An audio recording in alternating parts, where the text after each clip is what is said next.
The afternoon sun filtered through the oval window of seat 8A as Marcus Webb settled into sleep, his 6-year-old daughter Amara curled against his shoulder.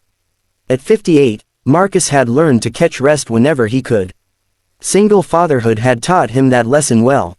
The flight from Chicago to Denver had been smooth so far. Amara clutched her stuffed elephant, the one her mother had given her before passing 3 years ago. Marcus adjusted the blanket around her small frame and closed his eyes, letting the engine's hum lull him toward much-needed rest. He'd been awake since 4 that morning, packing lunches, braiding hair, and making sure everything was ready for their trip to see his sister. Being both mother and father meant doing the work of 2 people, and some days the weight of it pressed heavy on his shoulders. 20 minutes into his nap, a voice crackled over the intercom. "Ladies and gentlemen, this is Captain Richardson speaking. I apologize for the interruption, but we have an unusual situation. I need to know if there are any combat pilots on board this aircraft. If so, please press your call button immediately." Marcus's eyes opened slowly. Around him, passengers shifted in their seats, murmuring to one another. A woman across the aisle leaned toward her husband, worry creasing her face. The captain's voice returned, more urgent this time. "I repeat, we need any qualified combat pilots to identify themselves right now. This is not a drill." Marcus felt his heart begin to pound. He'd flown F-16s for 22 years in the Air Force, retiring as a lieutenant colonel. But that was a decade ago. His hands, once steady on a fighter jet's controls, now spent their days typing reports for an insurance company and making peanut butter sandwiches. He looked down at Amara, still sleeping peacefully, trusting him completely to keep her safe. The cabin grew tense. Flight attendants moved quickly through the aisles, their professional smiles replaced with concern. Marcus could see it in their eyes, the same look he'd seen before missions when everyone knew the stakes were high. A flight attendant stopped at his row, her voice low but strained. "Sir, did you hear the captain's announcement?" "I did," Marcus said quietly, not wanting to wake his daughter. "Are you able to help?" Marcus hesitated for only a moment, then reached up and pressed the call button. The flight attendant's shoulders dropped slightly with relief. "Thank you. Please come with me to the cockpit right away." "My daughter," Marcus began. An elderly woman in seat 8B, who'd been watching the exchange, spoke up gently. "I'll watch her, son. You go do what needs doing. She'll be safe right here with me." Marcus looked into the woman's kind eyes and saw a grandmother's warmth there. He nodded his gratitude, carefully shifted Amara onto the seat, and followed the attendant forward. Inside the cockpit, Captain Richardson turned to face him. The captain was younger than Marcus, maybe 45, with sweat beading on his forehead.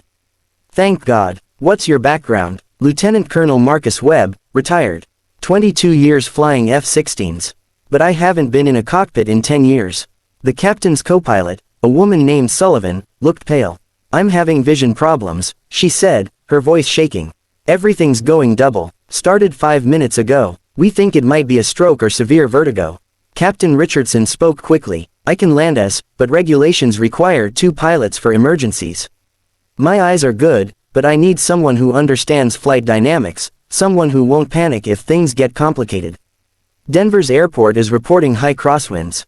This won't be easy." Marcus looked at the instrument panel. It had been years, but the muscle memory stirred something deep inside him.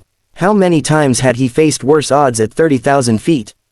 How many times had he brought himself home when every system said it was impossible? But this wasn't just about him anymore.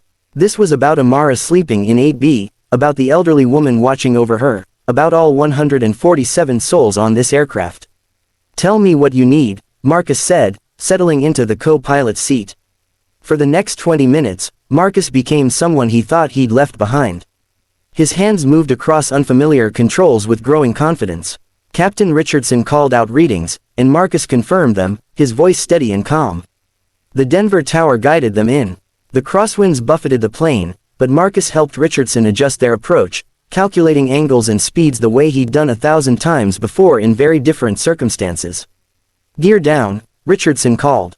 "Gear down," confirmed, Marcus responded. The runway rose up to meet them. The plane shuddered in the wind.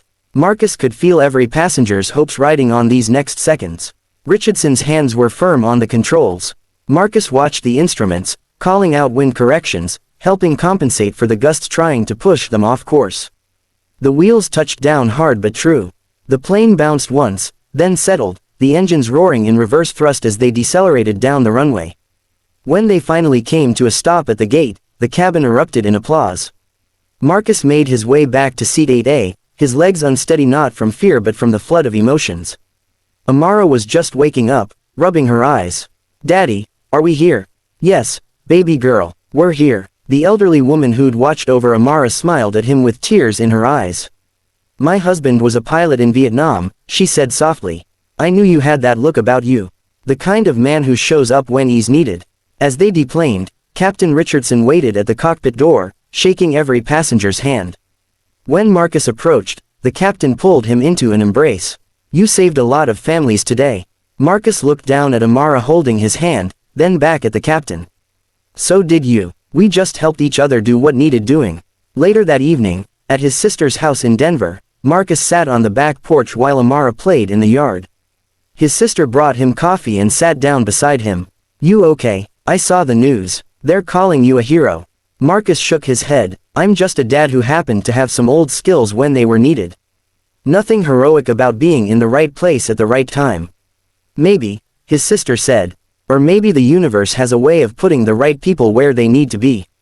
Marcus watched Amara chase fireflies in the fading light, her laughter carrying on the evening breeze. He thought about all the times he'd doubted himself these past 3 years, wondered if he was enough, if he could really be everything his daughter needed. Today reminded him that we're all more than we think we are. That the skills we learn, the lives we live, they prepare us for moments we can't predict. And sometimes, being enough means simply being willing to try when others need you. "Daddy, look," Amara called out, cupping a firefly gently in her hands, its light pulsing between her fingers like a tiny heartbeat. Marcus smiled. He'd kept her safe today, just as he did every day, in ways both ordinary and extraordinary. And that, he realized, was enough. If this story touched your heart, please like, share, and subscribe for more stories of everyday courage and kindness. Leave a comment below and tell us about a time when someone showed up for you when you needed them most.